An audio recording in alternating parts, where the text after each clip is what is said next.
Hey guys, subscribe for daily knife content. And if you're shopping for knives and gear, make sure you check out the description of the video you're watching right now for links to some great online retailers. There's also individual links for knives that I personally recommend. Thanks! What's going on YouTube? Metal Complex here, and today I've got a very special knife overview slash presentation to share with you guys. This is a full custom knife, one that is very difficult to obtain and very popular, actually. This is a dream knife of mine, by the way.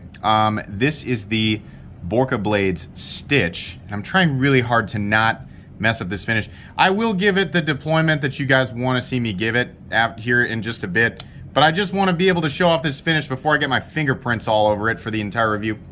Yeah, full custom Borka Stitch. This is Sebastian Berengi. I really hope I pronounced that correctly, because if I didn't, I'm going to feel really dumb. But yeah, this has been a dream knife of mine for a long time, and thanks to Sierra_bound, I'm getting an opportunity to handle it. Now, this will go back to him, of course. This isn't something I get to keep. Also, just to keep in mind, by the way, make sure you give him a follow. Just for everybody to keep in mind, this knife is very expensive. If you actually, find yourself with an opportunity to purchase one, which is very unlikely, it's going to be very expensive. For the vast majority of people, they will be limited almost entirely to the secondary market, and that already expensive price goes through the roof.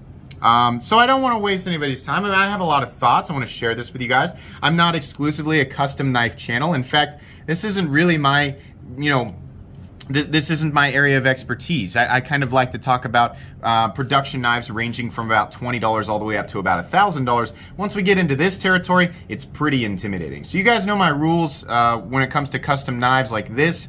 I like to just do more of a show and tell. Talk about it, tell you guys what I think, what I appreciate, right? And that's going to be pretty much it. Thank you again to Sierra_bound for sending this in for review. Thanks so much to my generous patrons who are supporting me right now. There's a link for Patreon right down in the description. And please make sure to follow me on Instagram at metal_complex. If this looks familiar, we're going to do some size comparisons. If this looks very familiar to you, it's because, possibly because you guys recognize, of course, the Microtech Stitch, which is a collaboration between Borka Blades and Microtech. Now, right after I handled this for the first time, right afterwards, I had handled the Microtech Automatic Stitch, which is much less expensive and much more available, by the way. I had handled that before. Once I handled this guy, I thought the closest that I will ever get to actually, being able to have ownership with this type of thing is to buy the Microtech Stitch. So it was maybe a couple of days, maybe a week or so after I handled this guy that I unboxed it. I thought I have to get a Microtech Stitch. So thanks for that, Sierra_bound, and to the gentleman who sold me the Stitch. But there you go. There's a size comparison between the two. You can see, obviously, the difference here is, number one, materials. Actually, the blades are both made out of M390, finished on the blades. We have a much larger hole in the Microtech, which is actually totally useless. It's just for aesthetics because you can't open it that way. You have to use the automatic button. Handle material, of course, on the Microtech variant is going to be 6061 T6 aluminum. On this guy, we have a high polished bronze anodized orange peel textured titanium. Also, the fasteners are a little bit different. Of course, this has external stops, right? It's a frame lock, whereas this guy is the piston lock that comes with an automatic knife, right? So there's a lot of differences there. On top of that, for people wondering, the Microtech Stitch is a $400 knife, right? The Stitch, how could it possibly be worth that? Stop. Full custom knife. Way more handwork. Way more time and energy goes into the actual Stitch versus the Microtech Stitch. Not everybody values that, in which case you can simply ignore this and move on to the stuff that you do like. But this knife factually costs multiple times more just to make. It just is what it is. Obviously, he's not having a problem selling them because people are beating down doors to get these things. They're very expensive. It costs more money to make something like this, right? I'm going to do two little size comparisons here because, this, like I said, this isn't really a review. It's just to give people a, kind of an understanding of what it is that we're looking at here. So let's do some quick size comparisons, two real quick ones, up against the Ontario Rat Model 1, which is about an 8.6-inch knife, and the Spyderco Para 3, which is about a 7.25-inch knife. I suppose I should measure it so you guys know the exact length of this. Overall length of the Borka Stitch is coming in It's actually coming in at about the exact same size, maybe a little bit longer than the rat. It says 8 now it's 8.5 inches on the dot. So the rat is actually technically, funny enough, it doesn't look that way, but that's because of the angle here, right? If we put it down here, you can kind of see camera angle's a little different. The rat is ever so slightly longer. This is a knife that has some weird ratios, right? A lot of people, they kind of reduce the, a knife design to little things, right? Some people reduce a knife to the materials that are used, right? Or the value of it. Some people, prefer different locking systems. Some people prefer different blade shapes, this or that. A lot of people put a lot of stock into ratios. The blade to handle ratio on that is terrible. It can't be a good knife. I don't understand the logic with that. Yeah, the actual cutting edge on the stitch is not a lot. I mean, it's only 3 inches, right? 3 inches of cutting edge for an 8.5 inch blade. It's nice to maximize the amount of cutting edge in your pocket for the amount of knife that you have in your pocket. This is obviously a big boy. It's a thick boy. We're going to talk about that. But something that I've always appreciated is ergonomic freedom. And let me tell you, now that you guys have had an opportunity, in fact, I'll give you one last opportunity to appreciate this finish here before I put some nasty fingerprints on it that are going to change the how the ano looks. Yeah, this is a beautiful, oh my gosh, the high polish on this and that orange peel texturing are just absolutely stunning. This is a knife that allows for maximum ergonomic freedom. This is, to this day, it is the most comfortable knife that I have ever experienced. Whether you are choked back in this position or you're choked up, keeping your finger behind that harpoon notch, it's simply amazing. You can see what I'm talking about there, that my fingerprints are going to turn this beautiful orange or this beautiful bronze ano purple. But yeah, for those of you who want to see, the reverse flick, yeah, it works beautifully. This is like it's like an exotic Spyderco Shaman on steroids from the future. It is absolutely an ergonomic masterpiece, and it is very enjoyable to deploy, whether you use the thumb stud or the opening hole. I very much like that. Real quick here, we'll go ahead and take a look at the blade. I'm not going to put my calipers on that, but I'm going to tell you guys right now that looks to be about 190 thousandths, which is actually the same thickness as like the, it's the same blade stock as the, or very similar to the Microtech stitch. About the same as an XM24, your cold steel, like your overbuilt cold steel SR1s and your Formaxes, right? It's about the same thickness. So titanium, not all that insanely thick though. If you want to put it up against like a Spyderco Para 3, you can see here, wow, not that crazy. Sometimes you can get that overbuilt feeling in a knife without having excessively thick, an excessively thick build, right? So it's not that much thicker than the Para 3, surprisingly. Let's go length and height. Obviously, I'm being very careful with this because I don't want to put a mark on this. Length and height up against the PM2 and Para 3. You can see here it's definitely a little bit longer than the PM2. Maximum height, I would say it's probably a little bit taller than the PM2 and Para 3 in some places. So it is big, it is heavy, it is long, it is tall. It's still right there within the parameters, that I kind of, my own personal parameters. I think, I want to say this knife probably weighs about 6 to 6.5 ounces. We'll find out.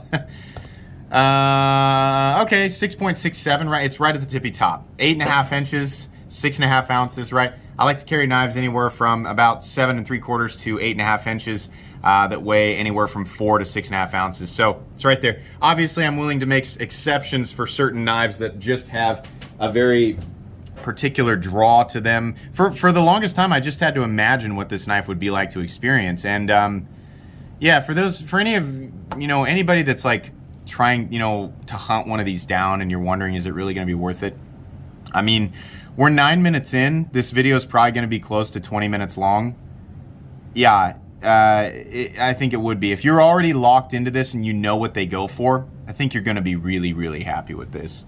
Not going to touch the hardware pieces with my tools, though my tools are listed down in the description. They are very recommendable.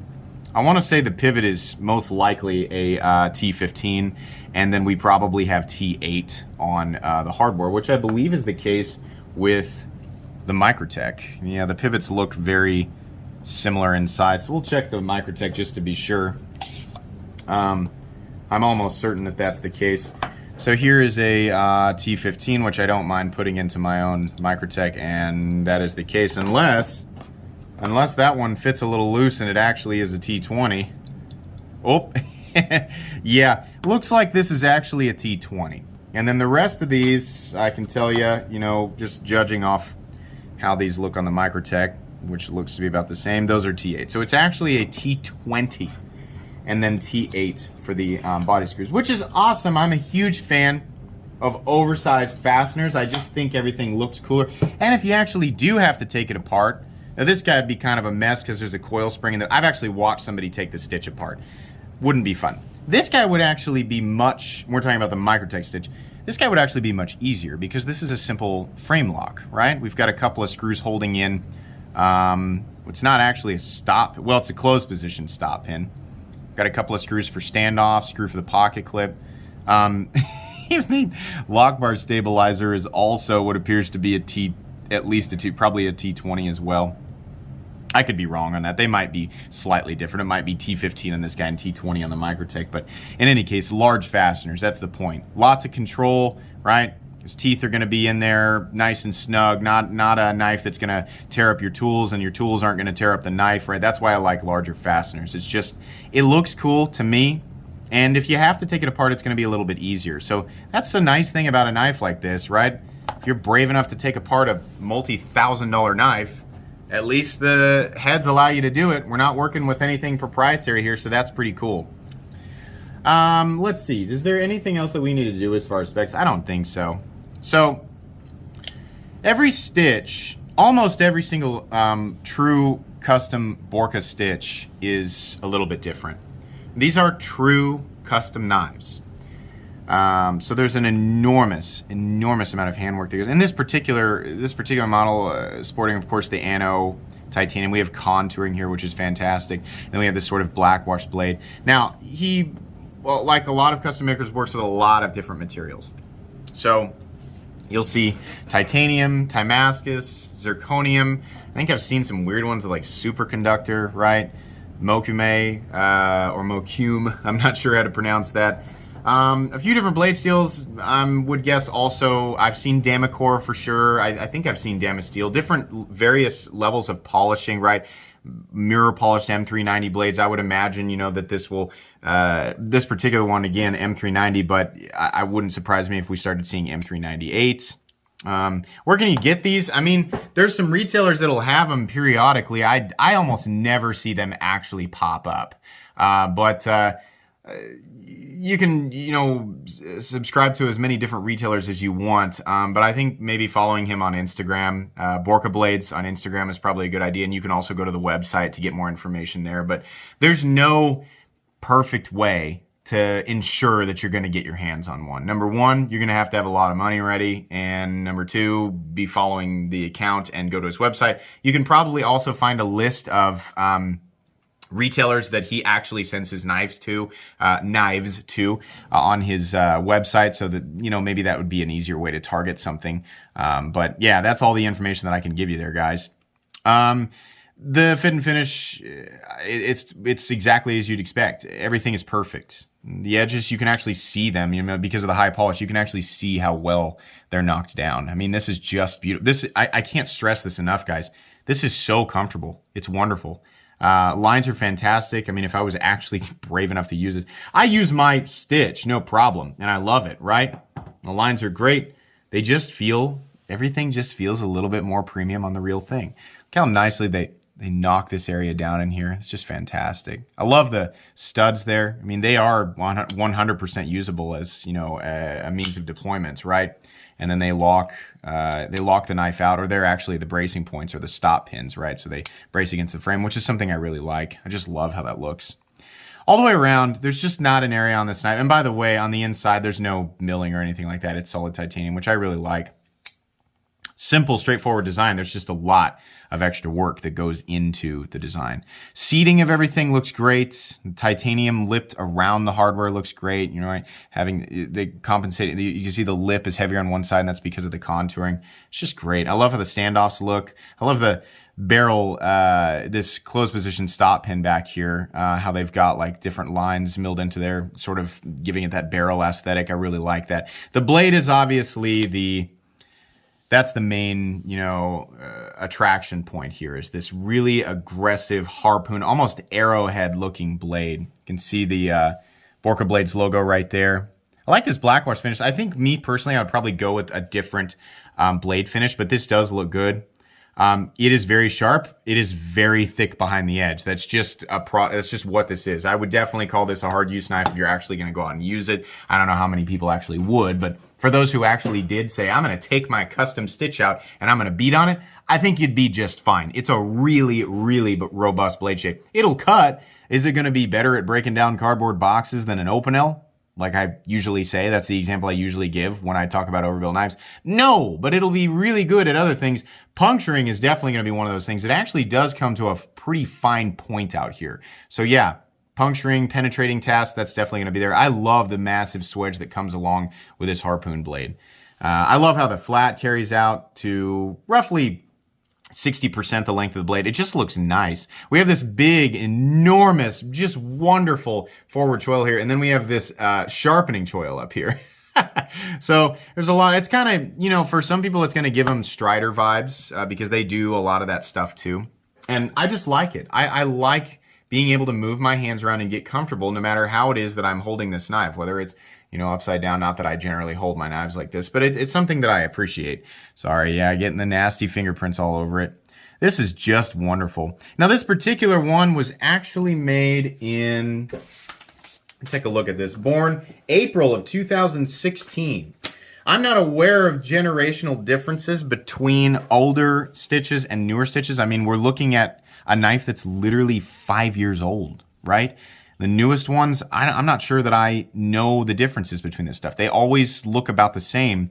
And for whatever reason, these stitch knives have just continued to be kind of a product of awe and fascination in the knife community because they're such unicorns, right? The few people that are lucky enough to own them, including Mr. Sierra_bound, there's just not a lot of people who own them, right? It's just, this is a knife that you see on Instagram and you're like, cool, I'll never own that, right? And for me, I was like, cool, I'll never own it or experience it, right? But now that I have, it's like, yeah, this is exactly what I wanted it to be. It's overbuilt, but it's not insane. It's purposefully built, right? It looks like aggressive and tactical and kind of almost like, it almost looks like a fantasy knife in some ways, right? But every line is so purposeful, right? It's just fantastic.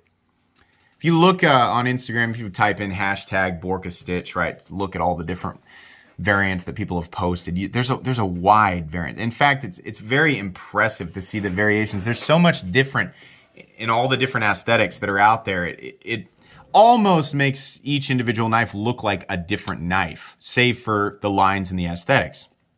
But to me, this is one of the most attractive knives that are out there. I mean, by the way, you guys wondering, is everything centered up? Absolutely it is. Lock up on this guy.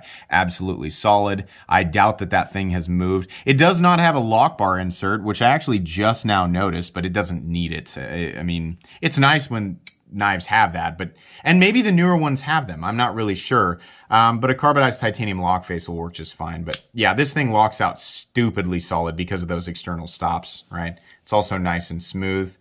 This is more of a sort of a wiggle shut action, but it is very smooth on the inside there, and it's very clicky. That's something that I really like. Oh, click and then snap. It sounds great. I love this. It is running on caged bearings, for those of you wondering. So what is the price on this, right? I've found old listings of the Borka Stitch, right? If you're looking at your run-of-the-mill monochromatic tumbled titanium and tumbled blade, right? Those seem to, at least at some point, they seem to have run about maybe $1,200. And maybe I was looking at an old listing, maybe, now the base price is $1,500. It's somewhere in there. Again, I wish I could give you guys every last little detail on this stuff, but it's going to vary. It's going to vary so widely that anything that I can say about price is going to kind of be up in the air, right? It's going to be case by case because there's no way, if you're like, I just want a base one, right? All right, but you're going to have to wait for a base one to become available at the exact time that you need it to become available. And then you're going to have to fight all the other people, not physically, but you're going to have to get in line with a whole bunch of other people who are looking for the same thing, right? A lot of the variants that I see are definitely not basic. They're much, much more expensive than that. So I don't want to get it. Here's what I don't want to do. I don't want to bolster and increase secondary market value on these. So for that reason, I'm not going to say what they actually go for, but it's a lot more than, it just is a lot more than what you would pay, you know, like if they popped up on a retailer, right? Or if you bought one, if you got on his books or whatever and got one directly from him. They're just a lot more. They're very, very expensive. That can be frustrating for a lot of people. I get it. There's nothing we can do about it. It just is what it is. But I'm not gonna throw logs under that fire, and I don't want to increase the value or anything like that. My goodness, the pocket clip is just wonderful. Straight pocket clip, but it does, as simple as the pocket clip is, it does go with the design, and that's because it follows the lines of the handle, right? The handle reminds me a lot of the ZT-0562. If you actually, if you, you know, kind of take the blade element out of the handle, it's very similar to the 0562, which doesn't surprise me in a lot of ways. I mean, Rick Hinder is a fantastic knife designer and has always put a big emphasis on ergonomics, right? So I think there's, and it's not saying it's a rip-off of that. There's a lot of knives out there that have similar handle profiles to the XM18, and it's because the ergonomic lines make sense with the human hand, right? You can make whatever shape you want, but it's not always going to translate perfectly with the human hand. Now, what this knife does special is the combination of the blade and the handle, right? We have these little suggestion areas in here for fingers, but they're not confinement zones. Put your hands here, put your hands here, scoot them up, put it in between, whatever, right? We have bracing points on the blade, right? If you want to use your thumb, you don't want to use your thumb, right? You want to choke back just a little. It depends. Whatever it is that you're doing, you're going to find a comfort zone in this knife. This knife is more, it's literally more comfortable than any other knife I've handled, even over the actual Microtech Stitch, because their pocket clip isn't quite as good. This knife has that continuous ramp or that continuous rise right at the edge, which is fantastic for getting it over the pocket seam without having to use your other hand and fight it, right? It's going to rise to meet that pocket seam. Nice and smooth because of the polishing underneath on this particular model. And then it's flat on top and nicely rounded down, which means there's no hot spot with the clip. You don't even notice that it's there. It's just, it's wonderful. It's also contoured. The clip is also contoured. I don't have any personal complaints here. This is exactly what I wanted this knife to be. Obviously, if you don't like the aesthetic, if you don't like big knives or thick knives, right? Or if you just don't really like expensive knives that are almost completely and totally unavailable, which is, I get it, right? Then this isn't going to be your thing. I do show a lot of knives on this channel that you can absolutely get. I show budget knives, I show more expensive production knives, and right, I show knives that are in all price territories. But again, the reason I really don't want to, I'm not qualified to judge this. I mean, there's just, there's so much more that goes. In fact, there's a lot of stuff that I don't feel completely qualified. I don't know that I'm perfectly qualified to review anything, let alone a multi-$1,000 custom knife, right? But I do like to talk about it. I do like to show this kind of stuff. And I know that the vast majority of people who are watching this right now aren't watching it because they're looking to buy something. You're probably just sitting back wanting to enjoy some knife content. So this is the type of stuff that I bring to the table for you guys, because I know you like to look at it periodically. And it's fun. I like to look at probably one custom knife a month, right? And I upload roughly 60 videos a month. So 1 out of 60, yeah, I'm going to show you guys some stuff that's fun every now and then. This is everything that I wanted it to be. I would love to tell you guys that one day I will own one, but that's just not a promise that I can make. This is still, it's just out of my, I don't know that it's really ever meant to be something that I own, but I'm very happy that I got to handle it. Thanks to Sierra_Bounds. Really, really happy that I got to handle it. And I'll be happy for the time being with my Microtech Stitch. Very cool. I don't know that there needs to be much more here. I hope that those of you really looking to get an idea of what this thing was all about, I hope you guys got the, the close-ups and the information that you wanted. I never really intended this to be a history lesson or, in-depth look at the design philosophy behind the knife, because truthfully, I've never actually spoken with Mr. Borka, but I do really like this. I think that this design is very iconic, and I think that the Borka stitch is a permanent part of knife history. They are just so... they're one of those knives where the moment that you look at it, your brain immediately comprehends what it is. Borka stitch. It's so unique. It's so specific looking. We know exactly what this thing is. Whether you love it or hate it, we know what this is, right? And if you didn't know, well, here you go. You'll never forget this knife, ever. The Borka stitch has its own look, and it is very striking, aggressive, and in my opinion, very beautiful. Guys, that's going to be it. Oh, 25 minutes. We did go on for a while. All right. Well, thanks again to Sierra_bound. Be sure you guys give him a follow. Thank you very much for letting me experience this. Guys, make sure to follow me on Instagram at metal_complex. If you enjoyed this video, please leave a like. If you'd like to check out my other content, I do, of course, have lots of videos of knives that are either expensive or inexpensive that I don't like, so check those out. And if you enjoy all my content, go ahead and click on that Metal Complex logo right there and subscribe, because there's definitely more coming. Thanks again for watching, everybody, and have a great day.